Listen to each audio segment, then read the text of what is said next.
What if Elon Musk's next big move isn't in space, but on water?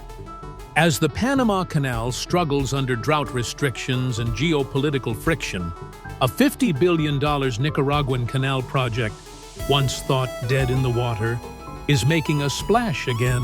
The American ships are being severely overcharged and not treated fairly in any way, shape, or form. And who better to stir the pot than Musk himself? Speculation is swirling that Musk, with his technological prowess and unpredictable ambitions, could be the key to reviving this mega project. But why would the world's richest innovator take on such a colossal challenge? And what would this mean for global shipping routes, Nicaragua's economy, and US-China relations? The answer might change the course of history forever.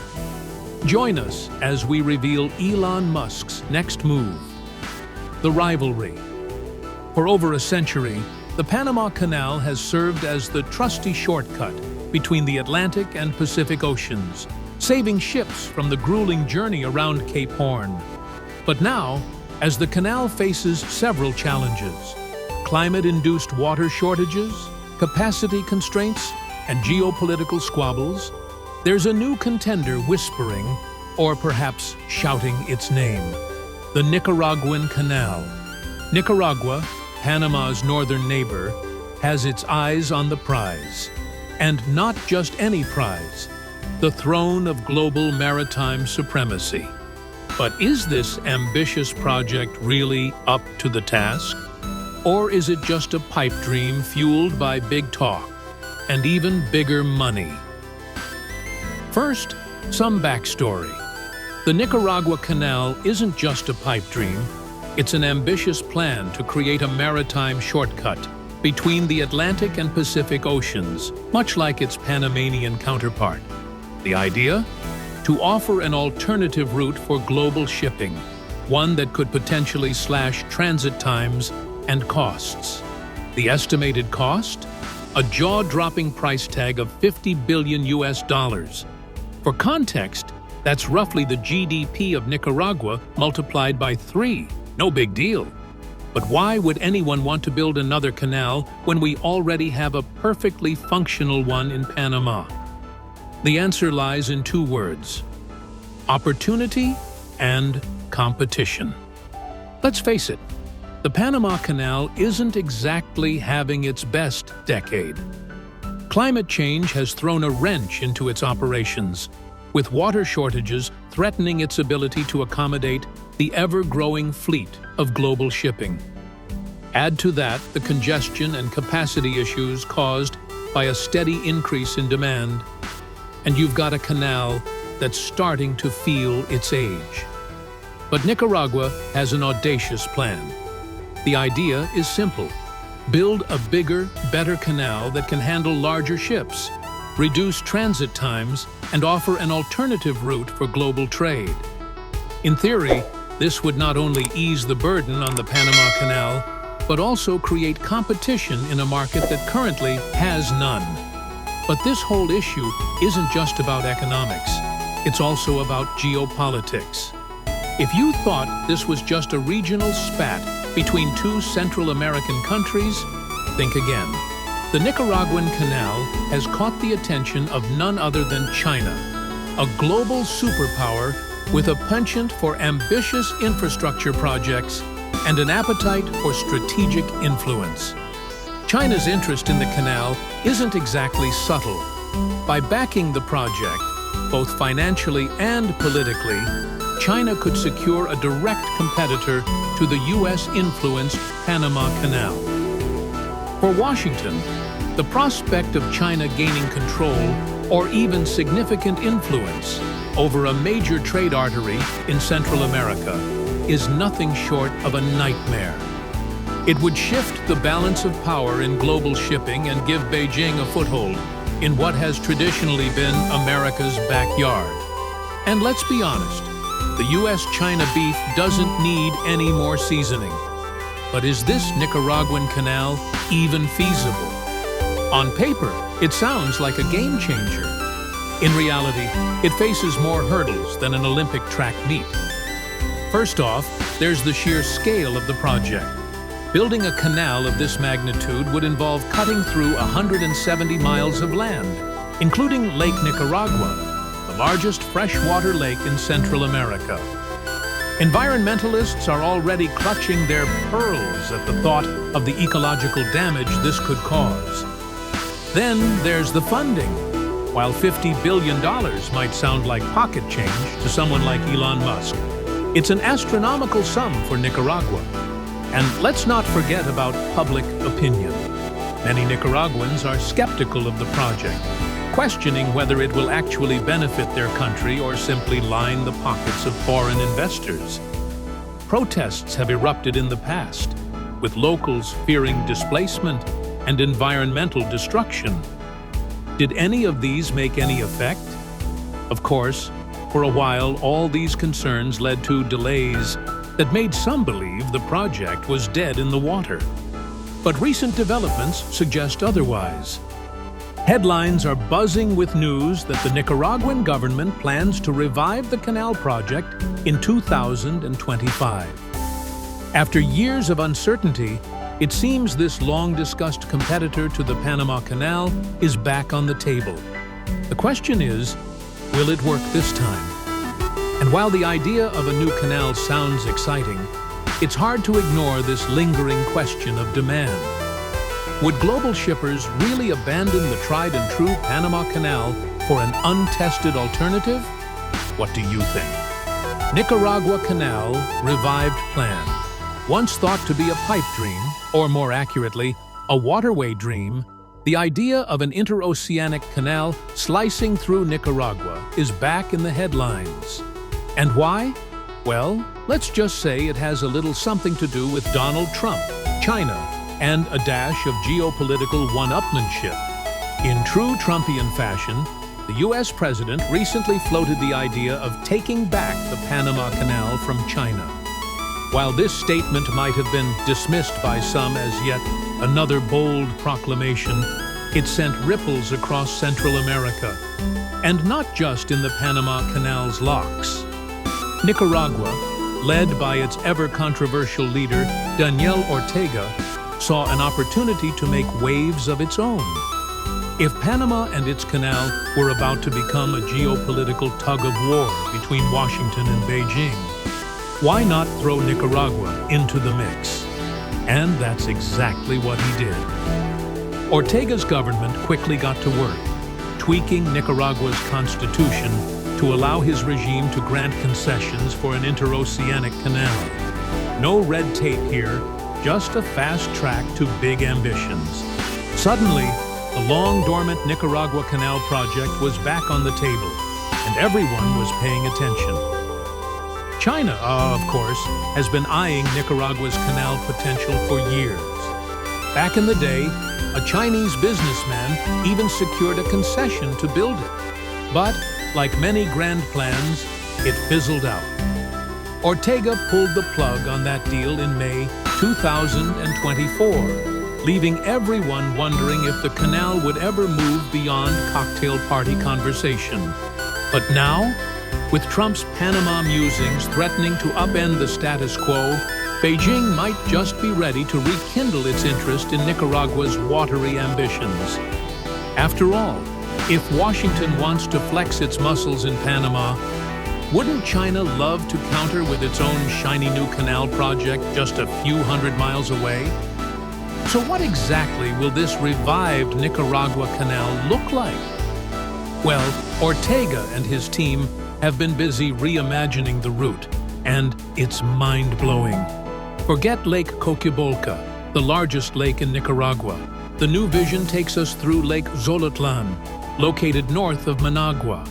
The proposed 445-kilometer route would start at a brand new port in Bluefields on Nicaragua's Caribbean coast. From there, it would snake through Lake Zolotlan before emerging triumphantly at Corinto on the Pacific side. And don't worry about those massive container ships of today, they'll fit just fine. The canal is designed with a depth of 27 meters, enough to handle even the most gargantuan of vessels.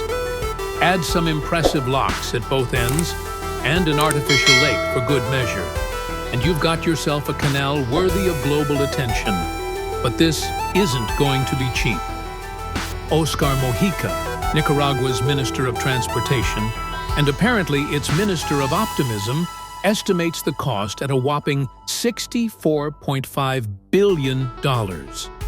Mojica insists that this formidable investment will pay off handsomely, calling the project both viable and profitable.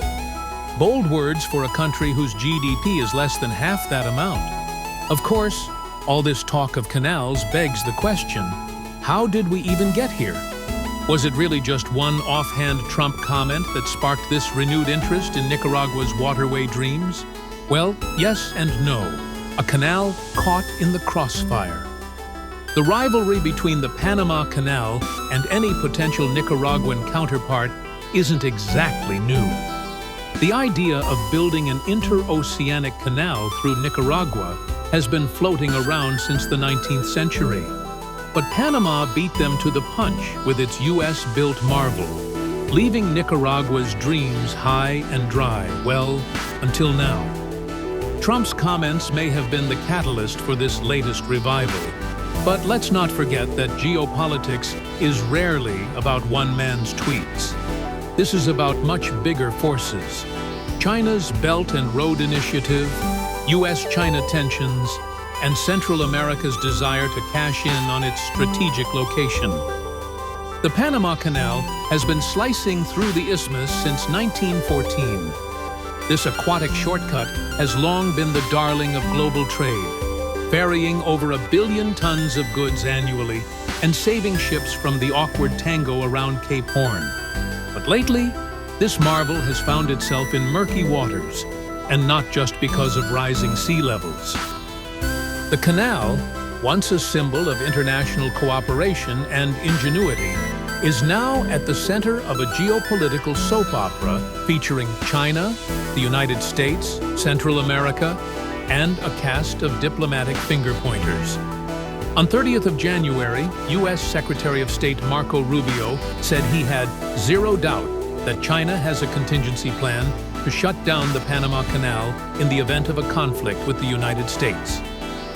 Rubio's comments came during an interview on The Megyn Kelly Show, where he channeled his inner Nostradamus to warn about Beijing's growing influence over this strategic waterway. According to him, Washington is gearing up to address what it perceives as a national security threat. But Rubio's remarks were perfectly timed, just days before his maiden voyage to Central America as the U.S.'s top diplomat. Coincidence? We think not. The man knows how to set the stage for a dramatic entrance. But in Donald Trump's January 20 inauguration speech, he accused Panama of breaking promises related to the canal's final transfer in 1999. He also claimed that Panama had handed over operational control of the canal to China, and went on to vow that the U.S. would take back the canal, though he conveniently glossed over the minor details of when or how. So, what does Panama have to say about all this hullabaloo? Panama Canal, not for sale. In a world where rumors spread faster than a cargo ship through the Panama Canal, the Panamanian government has found itself fending off some particularly persistent whispers. The latest? That the canal is somehow slipping into the hands of China. Panama has repeatedly denied ceding control of its beloved canal to China, or anyone else for that matter. The canal is run by the Panama Canal Authority, also known as ACP, an independent entity that operates under Panamanian jurisdiction. And let's be honest, Panama has every reason to keep its golden goose clucking along smoothly. It's a cornerstone of their economy and national pride. Now, while Panama operates the canal itself, here's where things get a little more globalized. The ports flanking the canal are managed by a variety of players. On one side, there's C.K. Hutchison, a publicly listed company based in Hong Kong. On the other side, ports run by private companies from the United States, Singapore, and Taiwan. So, to recap, the Panama Canal is staying put under Panama's control.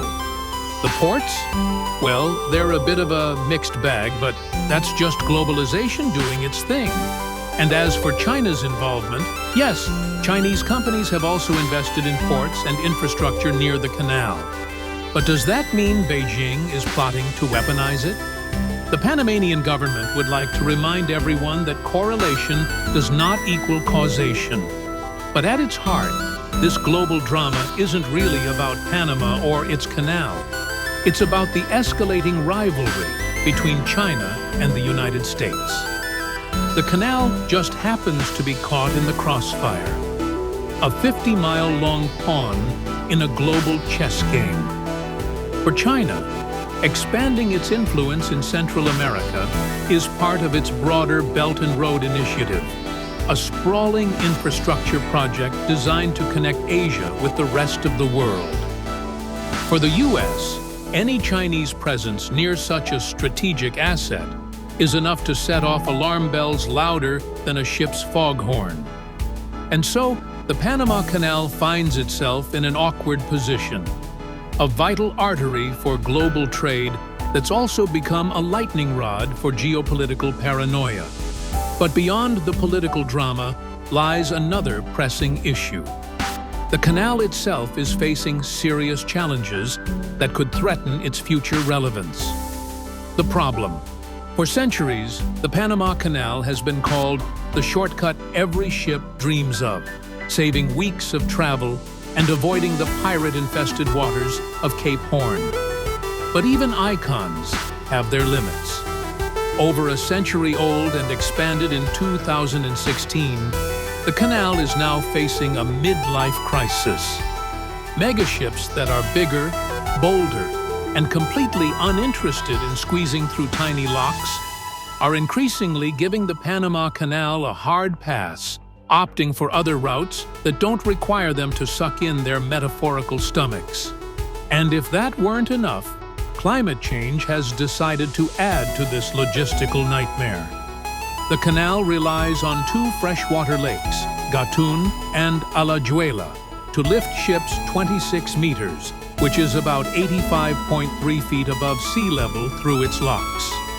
Each ship requires a staggering 200 million liters of fresh water to make this vertical journey. However, with rainfall becoming as unreliable as a Wi-Fi connection during a storm, water levels are dropping fast. In 2019, freshwater supplies plummeted to just 3 billion cubic meters, far below the 5,250 million cubic meters needed to keep the canal chugging along smoothly. By 2022 fiscal year, over 14,000 ships carrying 518 million tons of cargo still managed to traverse the canal, contributing a hefty $2.5 billion to Panama's treasury. But how long can this continue? The math isn't looking great, and neither is the water situation. This isn't just Panama's problem.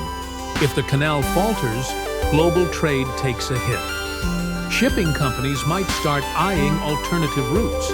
Worse yet, some might revert to the long and costly trek around South America. Either way, your online shopping habits could get pricier, and nobody wants that. You're probably wondering how Musk fits into this watery drama. Well, let's be honest. When isn't he involved in something outrageous? Elon Musk's intriguing proposition. Elon Musk, the billionaire entrepreneur and part-time internet provocateur, has once again waded into murky geopolitical waters, this time quite literally. The man behind Tesla, SpaceX, and a Twitter rebrand no one asked for, has shared his thoughts on the current Panama Canal drama. And, as always, the question isn't just what he thinks, it's why he's thinking about it at all. During a fiery speech at America Fest in Arizona, Trump accused Panama of overcharging for canal usage and warned of potential Chinese influence in the region. "Has anyone ever heard of the Panama Canal?" he asked the crowd, as though it were a niche indie band.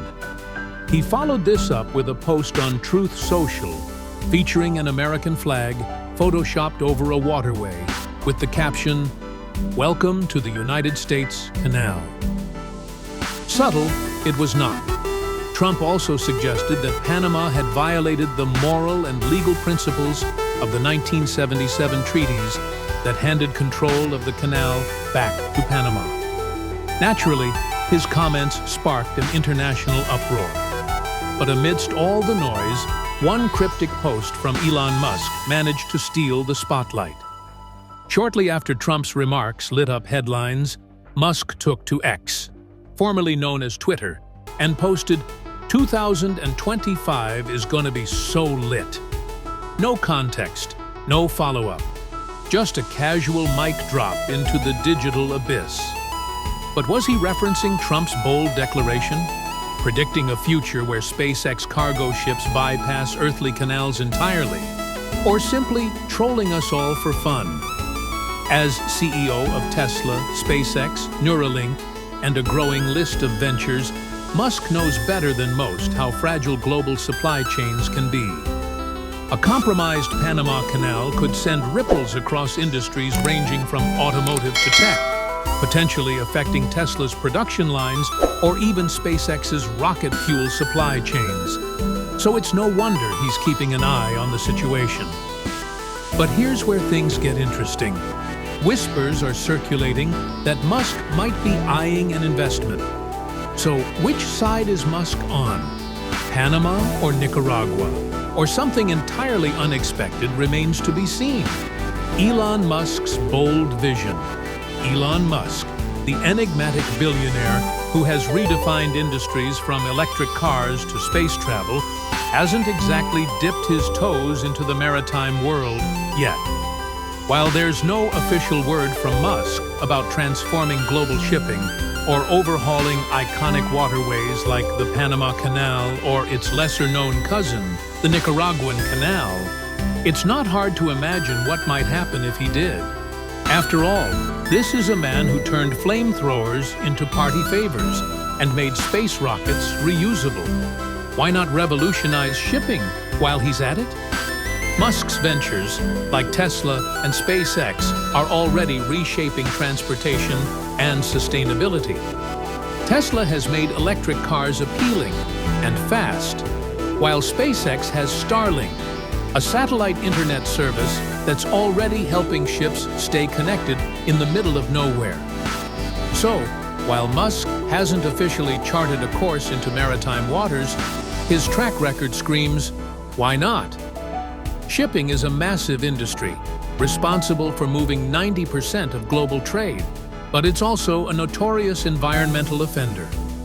Cargo ships burn heavy fuel oil, spewing out more carbon dioxide than some countries. Add to that inefficiencies like port congestion, outdated logistics systems, and fragmented communication networks, and you've got an industry ripe for disruption. But with Musk's trademark bold thinking, this will change. As Musk once said, some people don't like change, but you need to embrace change if the alternative is disaster. And disaster is exactly where shipping is headed if it doesn't clean up its act. So, what could Musk do if he decided to take on the transformation of something as iconic as the Panama Canal or Nicaraguan Canal? The bigger picture. First on Musk's agenda would likely be tackling shipping's carbon footprint. Forget diesel-powered cargo ships puffing out black clouds like chain-smoking dragons. Imagine fleets of zero-emission vessels powered by green hydrogen or advanced electric systems. These ships could charge at renewable energy hubs strategically positioned at ports. Think solar farms, wind turbines, or even floating power stations. And knowing Musk, these wouldn't just be efficient, they'd be cool. Picture sleek, futuristic vessels that look like they've sailed straight out of a sci-fi movie. Maybe they'd even have Tesla's autopilot tech built in, because why not? Speaking of autopilot, let's talk about self-navigating ships. Musk could bring Tesla's expertise in AI and real-time data processing to the high seas. These ships wouldn't just follow preset routes like today's vessels, they'd actively adapt to real-world conditions. Port congestion, reroute, storm brewing, avoided. Pirate-infested waters, detour, or deploy laser cannons? Okay, maybe not. These AI-driven ships would optimize fuel use and reduce human error, making shipping safer and more efficient. And let's be honest, the idea of a ship captained by an algorithm named Captain Neural Net has a certain appeal. One of the biggest headaches in maritime shipping is fragmented communication systems. Ships are often out of range of reliable internet, leading to delays in tracking and information sharing. This is where Starlink, SpaceX's satellite internet service, comes in. With Starlink-equipped ships, real-time global communication would become the norm. Accurate tracking? Check. Precise estimated time of arrivals, also known as ETAs? Double check. Customer transparency? Triple check. And let's not forget the crew. They'd finally get decent Wi-Fi for Netflix binges during downtime. Musk doesn't just think about point A and point B, he obsesses over everything in between. So why stop at transforming ships when you can revolutionize intermodal logistics too? He'd work on high-speed Hyperloop systems connecting ports to inland hubs. This way, cargo would be whisked away in low-energy pods at speeds that make today's trains look like snails on vacation. This would slash transportation times and costs while reducing reliance on fossil-fueled trucks. Plus, it sounds way cooler than waiting for a container to be unloaded by a creaky crane. If Musk were to take on any of these canals, expect nothing less than a high-tech marvel. AI-powered traffic management systems could optimize ship flow through the canal, reducing wait times and maximizing efficiency. Renewable energy could power canal operations, making it a model of sustainability. And let's not rule out some wild ideas. This is Elon Musk we're talking about. Maybe he'd propose an underground Hyperloop alternative to bypass the canal altogether. Or a floating canal that moves with the tides. Or a fleet of autonomous tugboats named after characters from The Hitchhiker's Guide to the Galaxy. The possibilities are endless. At its core, Musk's potential involvement in maritime innovation wouldn't just be about flashy tech or cool gadgets, though there'd be plenty of those. It would be about rethinking an industry that desperately needs change. Zero-emission ships, AI-driven logistics, and renewable energy hubs aren't just nice-to-haves, they're essential if we want a sustainable future. And let's face it, if anyone can make shipping better and sustainable at the same time, it's Elon Musk. But what's next for the Panama Canal and its long-lost rival? The verdict.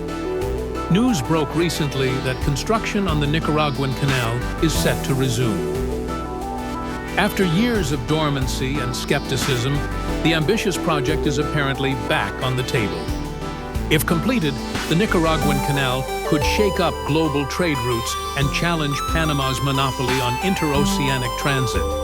But before we get too excited about this potential canal rivalry, let's talk about the first obstacle: Panama. You didn't think they'd just sit back and let their canal thunder be stolen, did you? The Panama Canal, that legendary shortcut connecting two oceans and saving ships from a long, lonely trip around Cape Horn, is not resting on its laurels.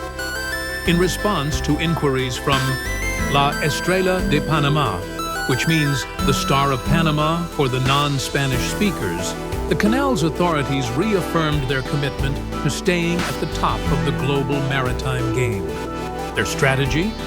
Offering safe, reliable, and efficient transit services while keeping a sharp eye on any other logistical projects that might try to steal their thunder. But will all this be enough?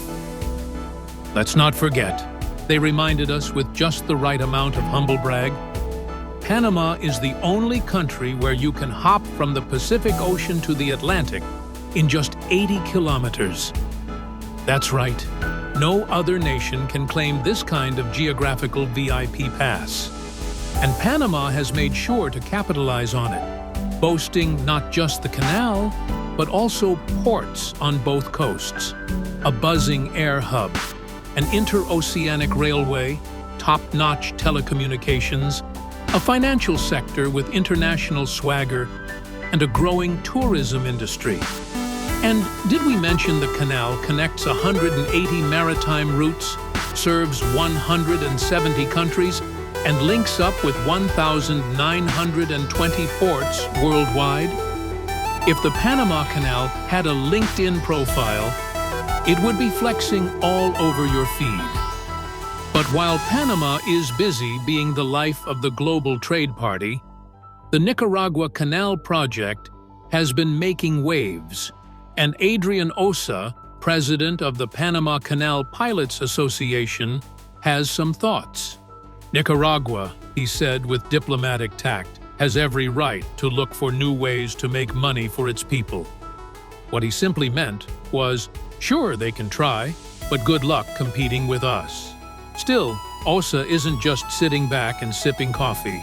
He knows Panama can't afford to get complacent. The key to keeping the Panama Canal competitive, reliable, and profitable, he explained, is to keep evolving sustainably. However, there's a big challenge looming on Panama's horizon. And no, it's not just Nicaragua's canal dreams, it's water. The essential liquid most of us take for granted is becoming a pressing concern for both Panama's people and its world-famous canal. Osa didn't mince words. We've got to secure water consumption for our population and sustain canal operations. If we drag our feet on this issue, the international community will start getting nervous. And when global trade gets nervous, other countries start cooking up alternatives, just like Nicaragua is doing now. So the Panama Canal isn't just a marvel of engineering, it's also a masterclass in staying relevant in a world where competition is always lurking around the corner. Sure, they've got history, geography, and infrastructure on their side, but as any savvy operator knows, staying on top means never standing still. But what does this competition mean for global trade? And what happens if the Nicaragua Canal wins? If, and it's a big if, the Nicaraguan Canal is completed, it could be a game changer for global trade. Larger ships would have more options for crossing between oceans, potentially reducing congestion at the Panama Canal. Shipping companies might enjoy lower costs and more flexibility. But it could also lead to fierce competition between the two canals, driving down toll revenues and sparking a race to the bottom.